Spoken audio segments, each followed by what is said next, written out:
กลุ่มคนอินเดียนะครับพี่น้องคนเขมรนะครับ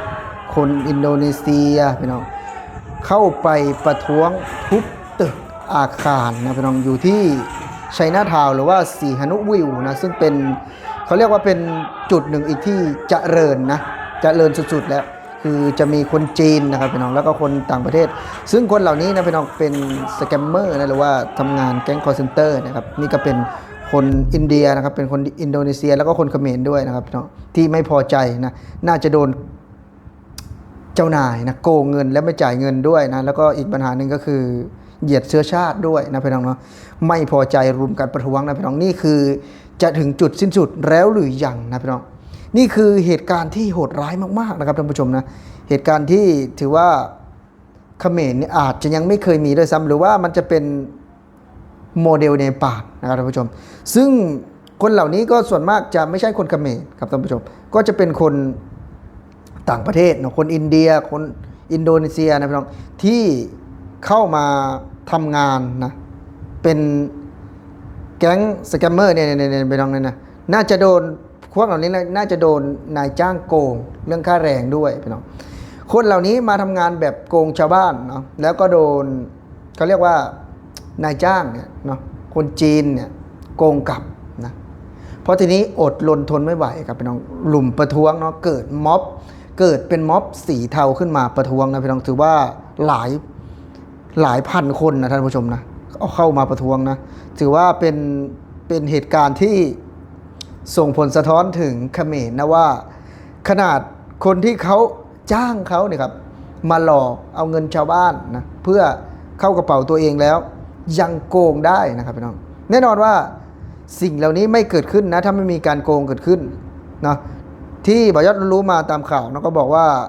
โกงนะแล้วก็อีกอย่างหนึ่งเนาะมีการโกงแล้วก็มีการเหยียดเชื้อชาติด้วยนะทำให้คนเหล่านี้ไม่พอใจเนาะเห็นไหมแต่ละคนเนี่ยจะไม่ใช่หน้าตาปกติมันบอยอดเหมือนคนไทยเหมือนนะส่วนมากก็จะเป็นอินเดียนะครับอินโดนีเซียที่ไปทำงานอยู่ชัยนาทาวน์หรือว่าสีหนุวิวนะซึ่งเป็นจุดศูนย์รวมนะครับท่านผู้ชมที่เป็นบอกได้เลยว่ามีชาวต่างชาติเยอะมากนะเพราะทีนี้สุดท้ายก็ชาวต่างชาติหรือว่าคนต่างประเทศในหลายประเทศที่มาอยู่ตรงนั้นคืออดไม่ได้ทนไม่ไหวนะครับท่านผู้ชมก็ทำให้เขาเนี่ยออกมาประท้วงลุกฮื้อนะครับพี่น้องแล้วก็เป็นสิ่งหนึ่งนะครับที่แสดงให้เห็นว่าตอนนี้เขมรน่าจะถึงจุดจบแล้วท่านผู้ชมนะขนาดคนที่เขาไปทำงานนะไปทำงานแบบต้มตุ๋นนี่แหละทำงานแบบไม่สามารถที่จะทำได้เหมือนทำงานแบบทำงานผิดกฎหมายต้องโดนจับนั่นแหละแต่เขมรไม่จับครับไปโกงเขาอีกนะพอทีนี้เขาอดทนไม่ไหวนะครับพี่น้องก็เลยเข้าไปทุบตึกทำลายอาคารแต่ว่าเสียหายยับเยินเนาะกว่าจะควบคุมได้นี่ก็ถือว่าเสียหายหนักหนานะพี่น้องเจ้าหน้าที่ก็ทำอะไรไม่ได้แต่ไม่รู้ว่าเสียชีวิตเท่าไหร่นะครับท่านผู้ชมก็ยังไม่ได้มีการรายงานออกมาซึ่งบอยอดเองก็เป็นคนหนึ่งนะที่แอบสะใจนะครับพี่น้องแอบสะใจกับไอ้พวกเขมรนะไอ้พวกที่มารุกรานประเทศไทยนะวันนี้คือมันก็ได้ผลกระทบอีกจำนวนหนึ่งซึ่งไม่ใช่คนไทยก่อเหตุนะครับเป็นคนอินเดียเป็นคนอินโดนีเซียนะพี่น้องและก็คนเขมรเองที่เข้าไปรุมประท้วงนะเข้าไปรุมทำร้ายทุบตึกเนาะเพราะว่าหนึ่งแหละคนจีนคือเป็นคนที่เขาชอบโกงนะคนจีนเป็นชอบโกงนั้นก็เลยเป็นสาเหตุนะหนึ่งกับคนจีนด้วยคนเขมรและก็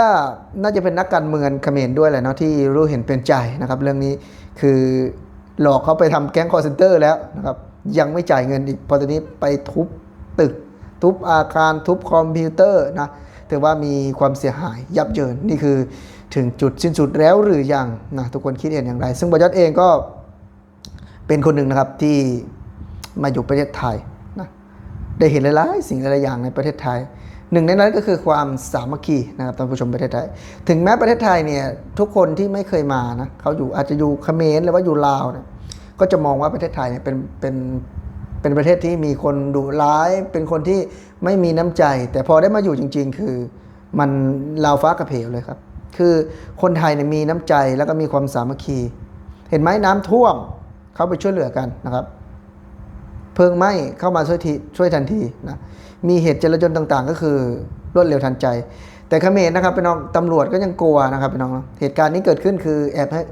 บทำให้ประยศเนี่ยสะใจนะพี่น้องทำให้ประยศในสะใจที่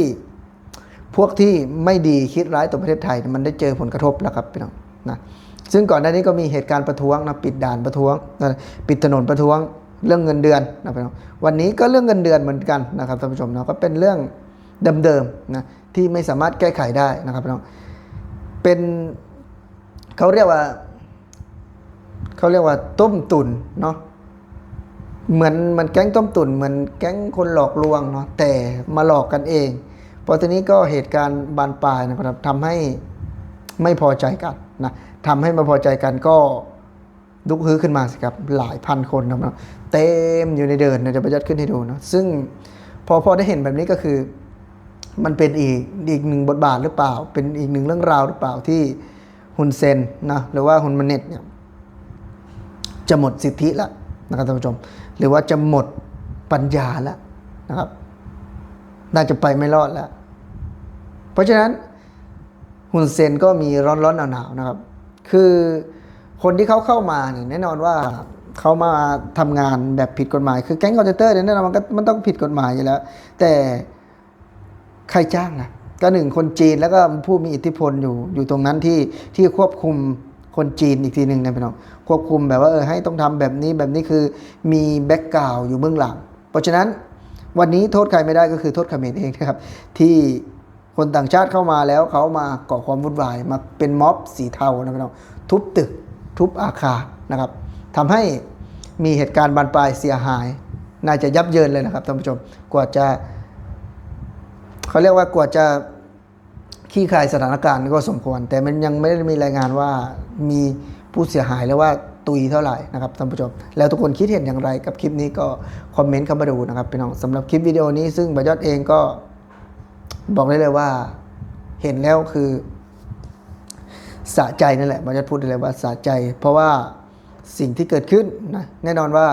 เขมรเองเขาก็คงไม่อยากให้เกิดขึ้นนะแต่มันหลีกเลี่ยงไม่ได้เมื่อโกงเขานะเขาไม่พอใจเขาก็ต้องออกมาประท้วงสิทธิต่างๆของเขานะครับท่านผู้ชมนะทุกคนคิดเห็นอย่างไรคิดเห็นเหมือนบยอดไว้ว่าจะถึงจุดสิ้นสุดของไอ้พวกเขมรแดงและของไอ้พวกฮุนเซนนะท่านผู้ชมคิดเหมือนบยอดไหมว่าสิ่งเหล่านี้กำลังจะตามเข้ามาเล่นงานตามเข้ามา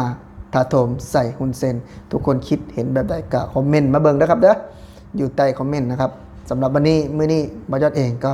ขอขอบคุณนะครับ FC ทุกคนที่เข้ามาติดตามและรับชมนะครับพี่น้องบยอดเองก็อาจจะไม่ได้มีคลิปดีๆนะเหมือนช่องอื่นๆเขาแต่บยอดก็พยายามทำเต็มที่นะครับพี่น้องเพื่อให้